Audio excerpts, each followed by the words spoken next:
5 वर्ष से छोटी आयु के बालक, 90 वर्ष से ऊपर के लोग और किसी गहरी बीमारी से संलिप्त व्यक्ति, इनको एकादशी पर छूट है। बाकी सबको प्रयास करना चाहिए कि वे एकादशी का व्रत करें। अगर आप वैष्णव हो तो, वैष्णव मतलब विष्णु के, ठाकुर जी के किसी भी रूप में उनको अपना मानते हो, तो आपको एकादशी करनी चाहिए।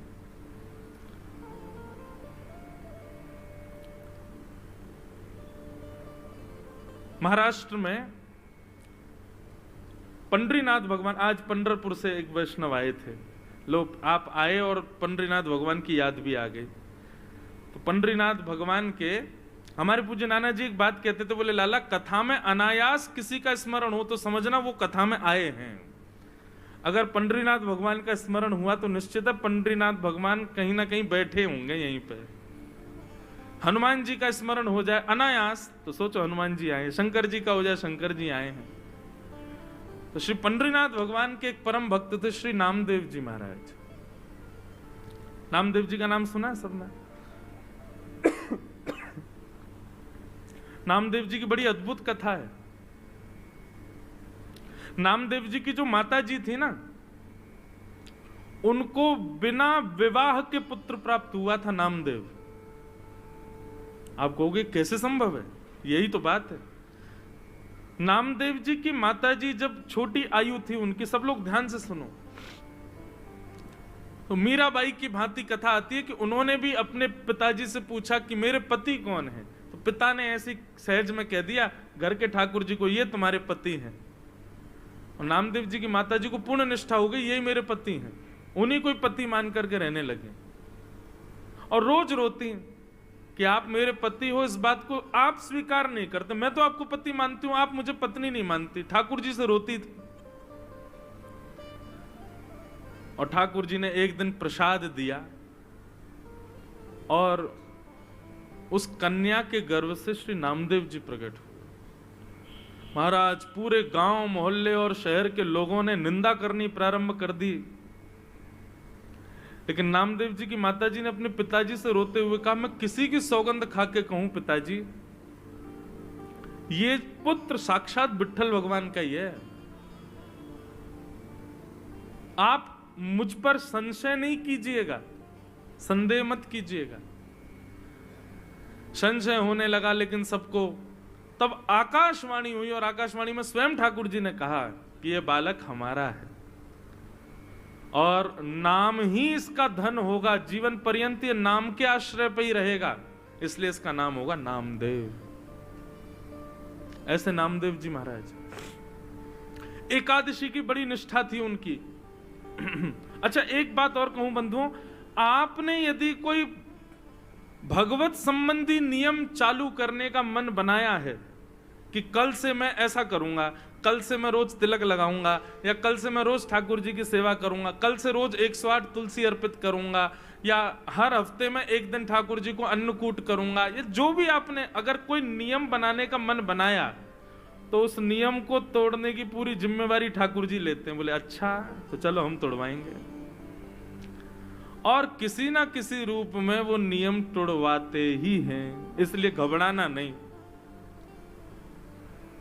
आप जैसे ही संकल्पबद्ध होगे कि मुझे एकादशी रखनी है, अगली एकादशी पे देख लेना ऐसा कुछ होगा कि आप अन्न खाने पर मजबूर हो जाओगे।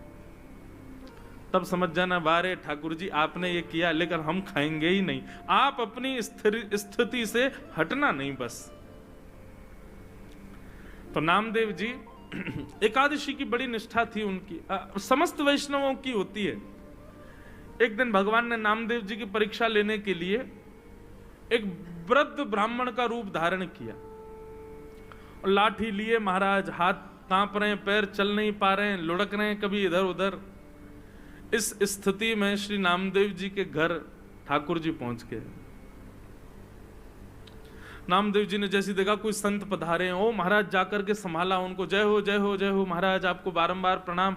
क्या हुआ? बोले अरे क्या बताऊं, 10 दिन हो गए मैंने भोजन नहीं किया है, मेरी स्थिति बहुत खराब हो गई है, मुझे अपने घर ले चलो, कुछ पवा दो मुझको। नामदेव जी तुरंत उनको अपने घर लेकर के आए, आसन पर सुंदर बिठाया, चरण आदि धोए, बोले ये सब मत करो भैया, मेरे भूख के कारण प्राण निकल लें, जल्दी भोजन कराओ। नामदेव जी बोले भगवान आज एकादशी है, तो आप कहें तो मैं दूध पिला दूं। नहीं नहीं नहीं, दूध, तुम कैसी बात करो, भूख लग रही है मुझको रोटी सब्जी की, तुम मुझे दूध की बात कर रहे हो। ठाकुर जी परीक्षा ले रहे हैं नामदेव जी की, ब्राह्मण के रूप में आए। नामदेव जी बोले तो फल खा लीजिए। बोले फल खा लूंगा तो मुझे जुकाम हो रहा है, मैं फल नहीं खा सकता, मैं बीमार हो जाऊंगा, डॉक्टरों ने मना किया, वैद्यों ने मना किया है। नामदेव जी बोले तो फिर क्या आपको अर्पित करूं बताओ। बोले दाल भात बनवाओ, दाल भात बनवाओ, रोटी सब्जी बनवाओ, जल्दी वही पाऊंगा। नामदेव जी बोले क्षमा करें भगवान, द्वादशी तक प्रतीक्षा करनी पड़ेगी, अभी एकादशी चल रही है, आपको मैं अन्न नहीं खवा सकता। ब्राह्मण बोलने लगा मेरे प्राण निकल जाएंगे, मैं मर जाऊंगा अभी यहीं पर। अरे भैया, और शास्त्र भी आज्ञा करते हैं 90 वर्ष की ऊपर की आयु वाला नहीं भी करे तो चलता है, मेरी 90 के आसपास की उम्र है, अब कोई बात नहीं ना, आप हमको भोजन करा दो। नामदेव जी बोले भैया क्षमा करें, ना हम खाएंगे ना हम खाने देंगे, ये एकादशी का नियम है, ये तो करना पड़ेगा आपको। बोले मेरे प्राण निकल जाएंगे, मर जाऊंगा, तुमको अच्छा लगेगा तुम्हारे घर पर आकर के कोई ब्राह्मण भूखा मर जाए? नामदेव जी बोले मरना तो एक दिन है ही, आज एकादशी, आज ही चले जाओ, इससे बढ़िया दिन क्या होगा। ब्राह्मण ने महाराज चिल्ला चिल्ला करके मोहल्ले वाले बुला लिए सारे।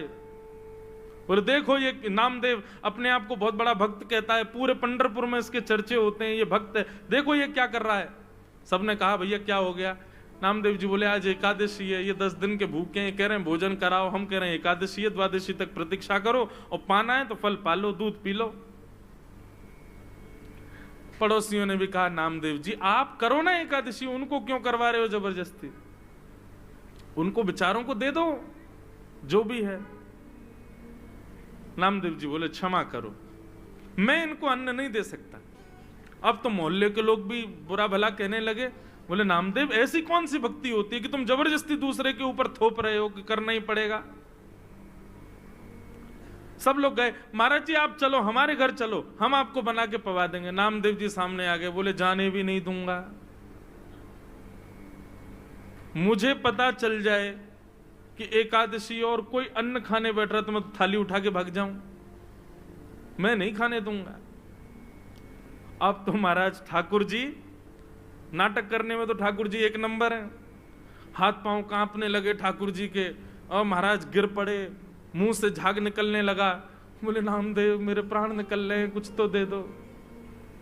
अपने बच्चों को बैठाया, बोले सुनो कीर्तन करो, ठीक है आप प्राण त्यागो, वैकुंठ में जाइयो, वहां जाके ठाकुर जी से कहना वो पवाएंगे आपको।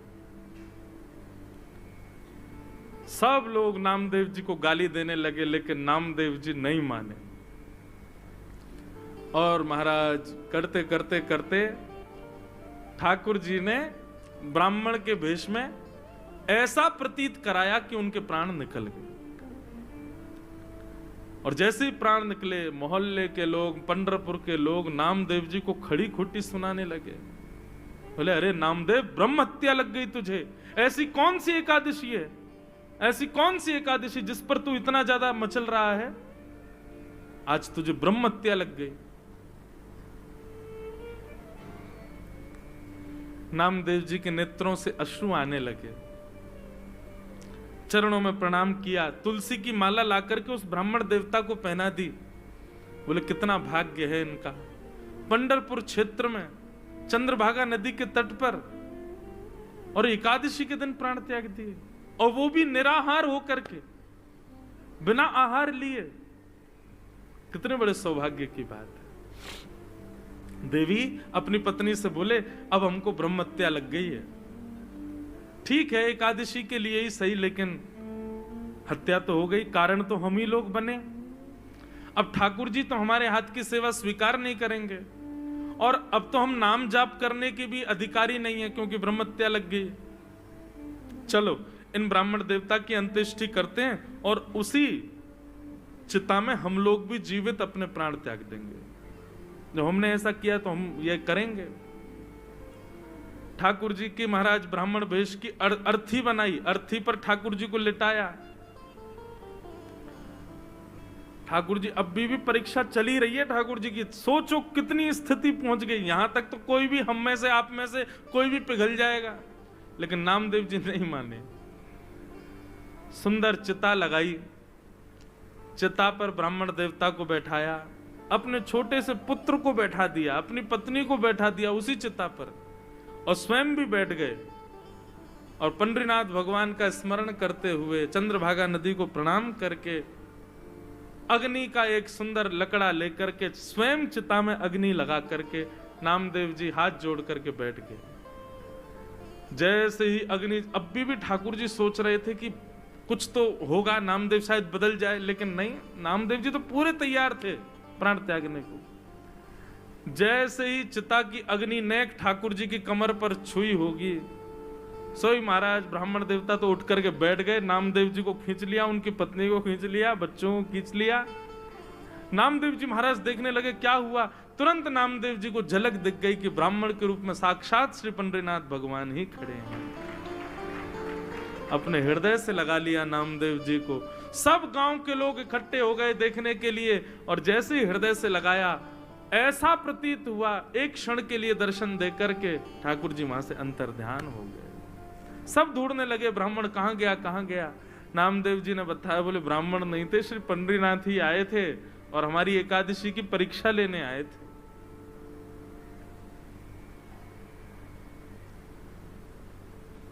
ऐसी बंधुओं, ये निष्ठा है, ये कोई व्रत नहीं है, ये आपका प्रेम है ठाकुर जी के प्रति। उसको प्रेम की तरह ही इजहार करो उसका। नियम जब बन जाता है ना, तो वहां प्रेम नहीं रहता। ठीक है, एकादशी एक नियम है, पर उसको प्रेम की तरह पालन करो कि हमारा प्रेम है ठाकुर जी के प्रति, कि हम आज आपके लिए हम अन्न नहीं पाएंगे। महीने में 2 बार हर वैष्णव अपने ठाकुर जी के लिए एकादशी का व्रत करते हैं। तो ऐसी एकादशी जरूर करनी चाहिए भैया। पहले हमसे भी नहीं होती थी, पर अब हमने भी प्रारंभ, कथा कहते कहते हमारे जीवन में भी भाव आया, अब हम भी करते हैं। और एकादशी के दिन बंधुओं, भैया इनको बोल दो ना शांत हो जाए, हमारी कथा हो जाए, फिर बोलने। बोलो वृंदावन बिहारी लाल की जय। दूसरी बात एक और सुनिए बंधुओं, व्रत उस वस्तु का किया जाता है जिस वस्तु के बगैर आप रह नहीं सकते। प्राचीन काल में लोगों के पास में बहु साधन नहीं थे, केवल रोटी और सब्जी के लिए ही मानव जीता था। बच्चे प्राचीन काल में, आज से 100 वर्ष पहले भी, वो एक्साइटमेंट उनका तभी होता था जब मां चूल्हे में अग्नि लगाती थी। सब बच्चे बैठ जाते थे, अब हमको रोटी मिलेगी, अब हमको सब्जी मिलेगी। रोटी सब्जी ही साधन होता था, इसके अलावा करने को कुछ था ही नहीं। इसलिए प्राचीन काल में, प्राचीन भारत से या प्राचीन युगों से व्रत के रूप में अन्न का त्याग बताया गया। आज भी अन्न का त्याग ही व्रत है, पर मुझे ऐसा लगता है, ये शास्त्र की बात नहीं, ये मुझे ऐसा लगता है कि व्रत करना है तो उस वस्तु का करो जिसमें आप आसक्त हो। और आज की डेट में सबसे ज्यादा आसक्त व्यक्ति है इसके प्रति। इस बार की एकादशी तो ठीक है, अगली एकादशी, क्योंकि भोजन छोड़ना कोई बड़ी बात नहीं है आज की डेट में। मैं कितने घरों में जाता हूं, बच्चे पतले दुबले, मैंने कि माता जी इनको खिलाती क्यों नहीं, पूरे दिन फोन में लगा रहता है, खाता ही नहीं है, भूखी नहीं लगती इसको। आजकल भोजन छोड़ना बड़ी बात नहीं है, 2-2 दिन भी लोग भूखे रह लेते हैं। आजकल बड़ी बात है 2 घंटे भी इसके बिना रहना। हम आपसे क्या कह रहे हैं, हम खुद व्यासपीठ पर लेके बैठे हैं लेकिन हम तो इसलिए लेके बैठे हैं, बीच में कभी पद याद आ जाता है, वो पद सेव नहीं हो तो हम तुरंत निकाल करके फिर वो आपको सुनाना होता है, इसलिए हम रखते, बाकी रहता फ्लाइट मोड पे। और हमारा फोन किसी काम का है भी नहीं, जे हमारे पास रहता ही नहीं, औरों के पास ही रहता है।